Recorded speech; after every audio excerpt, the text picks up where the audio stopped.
સુરતના કોંગ્રેસના નેતા અસલમ સાયકલવાલા સામે ફરિયાદ નોંધાવવામાં આવી છે। સોશિયલ મીડિયા પર ધાક ધમકીથી વૈમનસ્ય ફેલાવવાનો પ્રયાસ કરાયો છે। જુલુસ નહીં કાઢવાના નિર્ણય સામે ઝેર ઓકનાર 11 લોકો વિરુદ્ધ ગુનો દાખલ કરાયો છે। સૈયદપુરામાં ગણેશ ઉત્સવમાં થયેલ પથ્થરમારાની ઘટના બાદ જુલુસનો મુદ્દો બન્યો હતો। સુરતમાં કોંગ્રેસના નેતા અસલમ સાયકલવાલા સામે ફરિયાદ નોંધાઈ છે। સોશિયલ મીડિયા પર ધાક ધમકીથી વૈમનસ્ય ફેલાવવાનો પ્રયાસ કરાયો હતો। જુલુસ નહીં કાઢવાના નિર્ણય સામે ઝેર ઓકનાર 11 લોકો વિરુદ્ધ ગુનો દાખલ કરાયો છે। સૈયદપુરામાં ગણેશ ઉત્સવ દરમિયાન થયેલા પથ્થરમારાની ઘટના બાદ જુલુસનો મુદ્દો બન્યો હતો। ઈદનું જુલુસ ટકાવીને પૂર્ણ કરવાની આગેવાનોની જાહેરાત હતી। સોશિયલ મીડિયા પર મુસ્લિમ સમાજના આગેવાનોને ટ્રોલ કરવાના નામે કોમી વૈમનસ્ય ફેલાવનારા 10 શખ્સો વિરુદ્ધ ફોજદારી ફરિયાદ કરાઈ છે। કેટલાક જુલુસના શખ્સોને ઉશ્કેરવા પાછળ અસલમ હતા। કોંગ્રેસના અસલમ સાયકલવાળાનો દોરી સંચાર હોવાનો આક્ષેપ સાથે 11 લોકો વિરુદ્ધ ગુનો નોંધાયો છે। લાલગેટ પોલીસે હાલ તો ફરિયાદ નોંધી છે। અસલમ સાયકલવાળાનો ખુલાસો સામે આવ્યો છે। કોંગ્રેસના ઇન્ટરનલ પોલિટિક્સનો હું બન્યો ભોગ, જુલુસ શાંતિથી નીકળ્યું, 1 લાખને પસંદ નહીં પડી વાત કોંગ્રેસના નેતા કદીર પીરઝાદા સામે આરોપ કરાયા છે। પોલીસ ફરિયાદ પાછળ કદીર પીરઝાદાનો હાથ છે તેવું અસલમ સાયકલવાલાએ આક્ષેપ કર્યો છે। तो मारी विरुद्ध में जो फरियाद दाखिल गई थी लालगेट पुलिस स्टेशन में परम दिवसे ये मुश्ताकभाई कानूनगा एक वॉर्ड नंबर 12 ना અત્યારે હાલ વોર્ડ પ્રમુખ છે। 2021 માં કોંગ્રેસના ઉમેદવાર તરીકે સુરત મહાનગરપાલિકાની ચૂંટણી લડ્યા છે અને કોંગ્રેસ સાથે ઓછા અને કયા વ્યક્તિગત નેતા સાથે વધારે સંકળાયેલા છે એ મારો સમાજ અને સમગ્ર શહેરના લોકો પણ સારી રીતે જાણે છે, જે જાણતા છે। આ આખી ફરિયાદ એક રાજકીય પ્રેરિત ફરિયાદ છે અને એટલા માટેની ફરિયાદ છે કે જે દિન પ્રતિદિન મારું રાજકીય કદ વધી રહ્યું છે, સમાજમાં લોકપ્રિયતા વધી રહ્યું છે, એટલે કદાચ પેટમાં ચૂકે સ્વાભાવિક છે।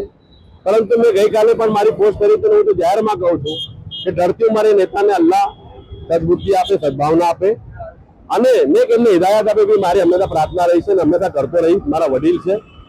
એ ફરિયાદ કહી છે કે કોમી વિમર્શ ફેલાય છે એ વાતમાં બિલકુલ દમ નથી, પાયાવિહોણી વાત છે।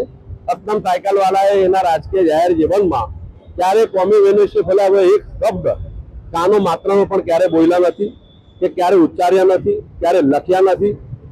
આ શહેર મારું શહેર છે। આ શહેર મારા થકી ક્યારે કલંકિત થવું ક્યારે હું ઈચ્છું નહીં, કારણ કે ગુજરી ગયા પછી પણ મારે અહીંયા જ ઉપર ખાસ થવું છે। અને જે બનાવ બન્યો કે 16 તારીખે જે ઈદ મિલાદનું જુલુસ હતું એ આ કહેવાતા સામાજિક આગેવાનો કે જો હંમેશા એ જુલુસને રાજકીય પ્લેટફોર્મ બનાવીને ઉપયોગ કરતા હતા। સમાજમાં એ લોકોની સામે રોષ હતો, એમને જુલુસની ના પાડી, પરંતુ પરમિટ ધારકો પરમિટ લઈને પોલીસની પરવાનગી લઈને પોલીસના સકારાત્મક અભિગમ સાથે એ જુલુસ ખૂબ શાંતિથી સારી રીતે પાર પડ્યો। ગણેશ ભક્તોએ જુલુસનું સ્વાગત કર્યું। 17મી તારીખે ગણેશ વિસર્જનની યાત્રા સારી રીતે શહેરમાં સુપેરે પાર પડી। 18 તારીખે મારા દ્વારા સૈયદપુરાના બનાવમાં ભારતીય જનતા પાર્ટીના ધારાસભ્ય કાંતિભાઈ બલાર અને ભાજપની જે મહિલા મોરચાની આગેવાનો છે એમની વિરુદ્ધમાં પુરાવા સાથે લેખિત ફરિયાદ કરવામાં આવી અને આ જે ફરિયાદ દાખલ થઈ છે એની અરજી 23મી તારીખે કરવામાં આવેલી મુશ્તાકભાઈ દ્વારા 23/9 ના રોજ કરવામાં આવી। એમાં 10 વ્યક્તિના નામ હતા। 10 વ્યક્તિ સમાજના આગેવાન છે, સક્રિય કાર્યકર્તા છે। એમને જે પોસ્ટ કરી એમાં ક્યાં હિન્દુ મુસ્લિમની કે અન્ય કોઈ સમાજ પ્રત્યેની કોઈ લાગણી દુભાય એવી કોઈ પોસ્ટ નથી। ચોક્કસપણે આ લોકોનો સામાજિક બહિષ્કાર થાય એવી પોસ્ટ હતી। એમનો અબાધિત અધિકાર છે કે સમાજનો કાલ ઉઠીને અસલમ સાયકલવાલા કઈ સમાજ માટે ખોટું કરે ને સમાજને લાગે તો એ પણ એ સમાજની રીતે એની રીતે મારો વિરોધ કરી શકે છે। આ લોકશાહી છે। પરંતુ કદાચ એમને એવો ભય સતાવતો હોય કે હવે એમની દિન પ્રતિદિન લોકપ્રિયતા ઘટી રહી છે સામાજિક રીતે, પોલીસ તંત્રની સામે એમનો જે વર્ષોથી ચાલી આવતી હતી પરંપરા ખુલ્લી પડી ગઈ છે, એટલે આ વખતે એમને આ પોલીસના હાથો બનાવીને અરજી કરી અને એમાં 11મા નામ તરીકે મારું નામ એવી રીતે લખ્યું કે આ 10 જણાને મેં ઉશ્કેરીને કામ કર્યું છે। પોલીસ તંત્રને પણ મારી અપીલ છે કે આ કેસમાં સચોટ રીતે પુરાવાની સાથે તપાસ કરો। અસલમ સાયકલવાલા કસૂરવાર દેખાય તેને ફાંસીને માછડે ચડાવો। Reporter Arvind Rathod, Janadesh News, Surat.